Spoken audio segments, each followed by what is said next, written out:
The Pupil by Ros Carne. Read by Gabrielle Glaister and Sofia Zervudachi. Part 1. April. Chapter 1. Mel. Success is an aphrodisiac. Mel pulled out her phone and called Paul's work number. Another triumph. I'll read that as another criminal on the streets. So much for legal ethics. Where are you? Isleworth, on my way to the tube. I don't need to go into chambers. The thing is, Mel, I can't really get away. It was as if he had slammed a door in her face. What about tomorrow? He asked. I could grab a couple of hours. Jacob's back, plus I'm in Northampton all day. Sounds like we'll... Listen, I need to shoot. 3:00 seminar. Mel? You there? Traffic noise. It's difficult to hear. I'll call you later. She slipped the phone into the side pocket of her bag and headed northwards past school playing fields and dull suburban houses towards the Great West Road. The day was grey, dry and windless, neither warm nor cold, the sun no more than a faint glimmer through clouds. Disappointment would subside. How could she expect Paul to adapt his schedule without warning on a Tuesday afternoon in term time? Ringing him had been a spur-of-the-moment thing, a longing to share the thrill of victory. She wasn't one of those women who fell to pieces at their lover's absence. As she fell into the comforting rhythm of the walk, her whirling mind slowed. The phone call had been a mistake. She usually waited for him to contact her.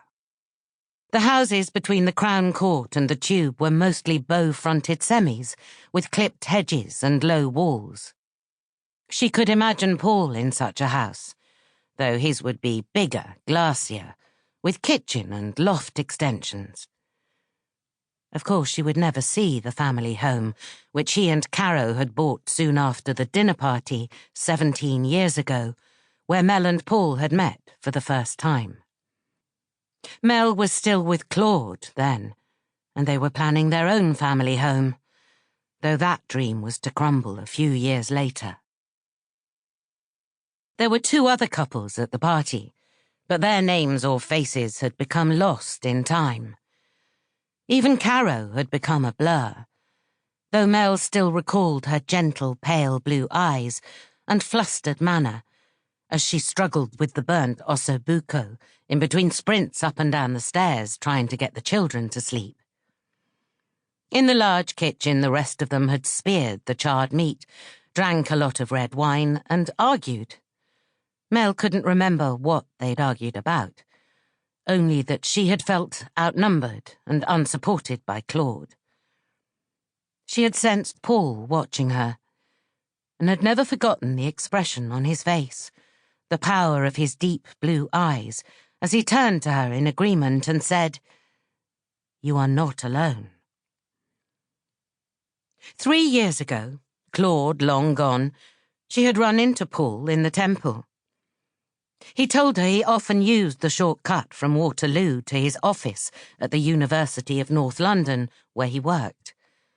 Walking through a well-tended garden was much pleasanter than struggling with crowds on the Strand.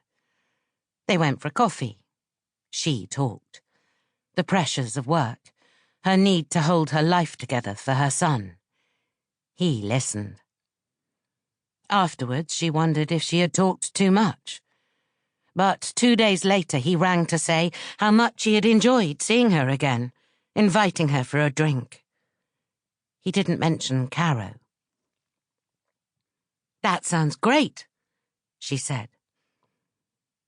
When she put the phone down, her heart was beating hard, but she felt no guilt. Paul was what she needed at this point in her life. No one would know, no one would get hurt.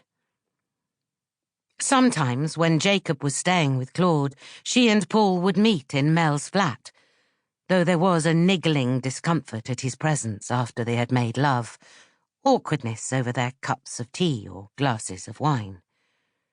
She wanted him, but not in this place. They were better off somewhere neutral. There was a sweet, sour detachment in their hotel encounters, which enhanced their intensity.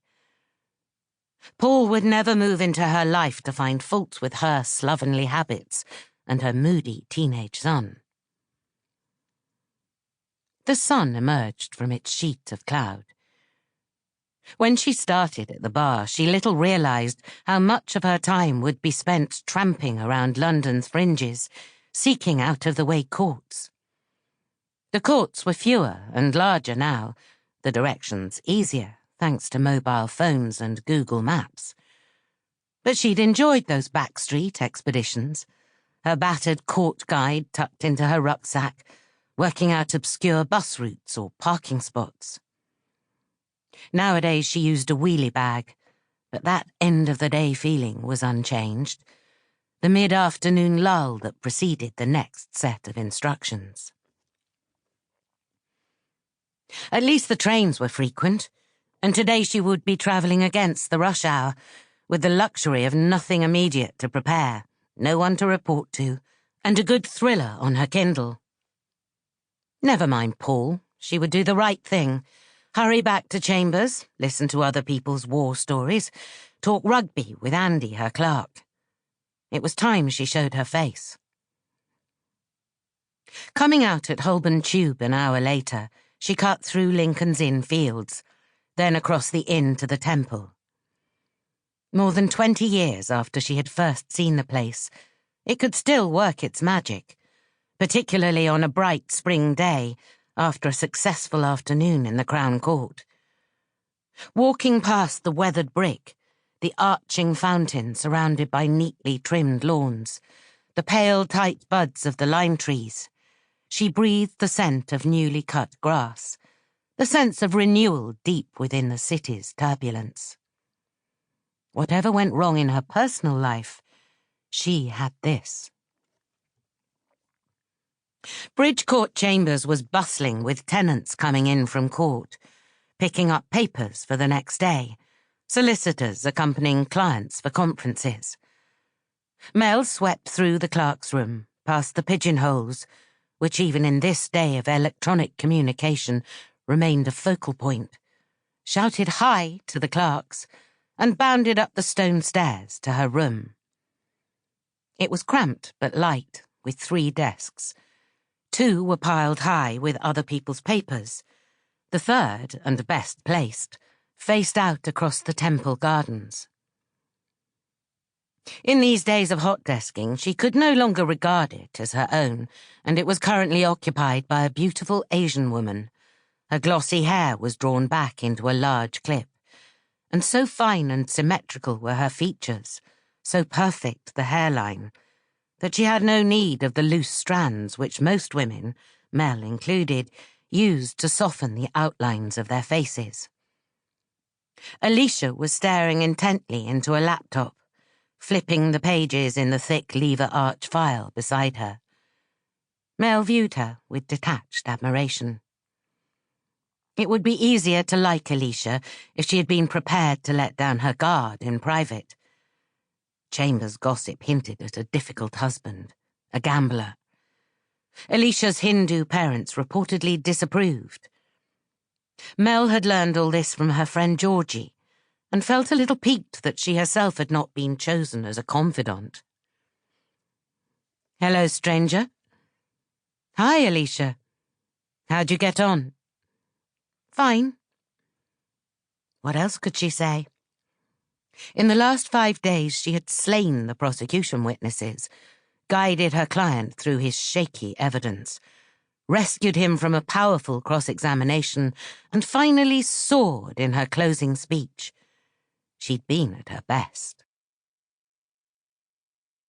Standing up in court, she had been oblivious to the outside world, focusing only on the evidence she needed to handle her own well-prepared tactics, the thrill of battle.